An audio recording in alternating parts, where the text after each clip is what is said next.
Assalamualaikum warahmatullahi wabarakatuh. Berjumpa kembali dengan Fa Irfan di kelas 6 pada bidang studi agama Islam dan budi pekerti. Anak-anakku sekalian, alhamdulillah kalian sudah melaksanakan UTS. Mudah-mudahan nilainya bagus semua. Pada kesempatan ini, materinya adalah indahnya nama-nama Allah Subhanahu wa Ta'ala. Kita hidup di dunia tidak sendirian, kita hidup selalu membutuhkan orang lain. Tidak semua yang kita butuhkan dapat kita buat sendiri. Kita ingin pintar, harus belajar kepada guru. Kita ingin makan, harus membeli beras yang nantinya dimasak, atau membeli nasi dan lauk pauk di warung. Untuk semua kebutuhan tersebut, kita butuh orang lain. Sedangkan Allah Subhanahu wa Ta'ala tidak membutuhkan bantuan siapapun. Jadi kalau manusia butuh orang lain, butuh hidup bersama, bersosialisasi dan sebagainya, butuh hidup bekerja sama dengan orang lain. Berbeda dengan Allah Subhanahu wa Ta'ala. Allah Subhanahu wa Ta'ala tidak membutuhkan bantuan siapapun juga. Allah Subhanahu wa Ta'ala mempunyai sifat as-somad. Anak-anak yang soleh dan soleha, tahukah arti kata as-somad? As-somad artinya Allah maha dibutuhkan atau tempat meminta. Allah Subhanahu wa Ta'ala maha dibutuhkan. Allah Subhanahu wa Ta'ala menjadi tempat manusia bersandar. Maha yang dibutuhkan Allah. Manusia harus mengakui sifat maha dibutuhkannya Allah Subhanahu wa Ta'ala. Manusia harus mengakui sifat maha dibutuhkannya Allah Subhanahu wa Ta'ala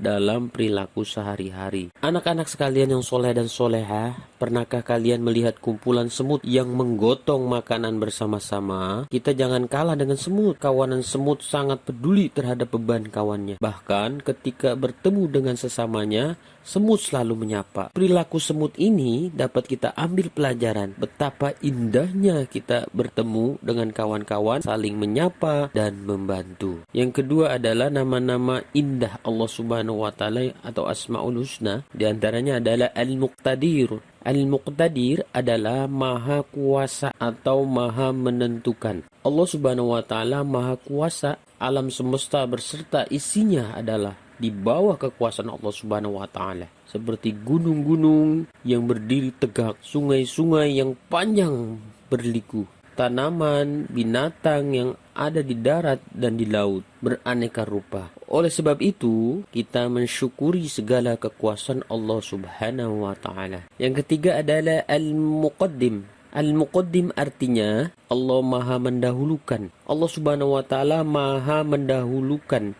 atas apa yang diciptakannya. Nah, anak-anak, tentu kamu sudah tahu kursi atau meja yang ada di rumah atau di sekolah. Kursi dan meja dibuat oleh tukang kayu. Siapakah yang lebih dahulu ada, tukang kayu atau kursi dan meja? Tentu saja tukang kayu lebih dulu ada daripada kursi dan meja. Begitu juga Allah Subhanahu wa Ta'ala lebih dulu ada daripada makhluk ciptaannya.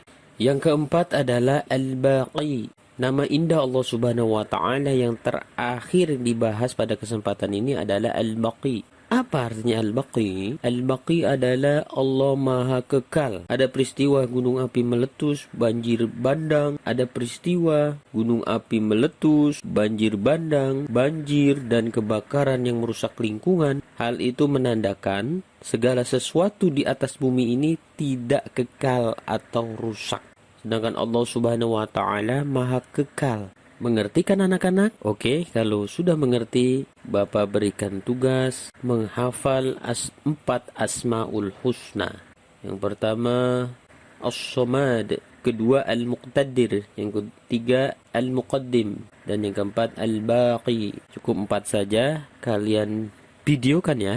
Jangan lupa. Cukup dari Bapak sekian. Mudah-mudahan dapat dimengerti. Billahi taufiq wal hidayah. Wassalamualaikum warahmatullahi wabarakatuh.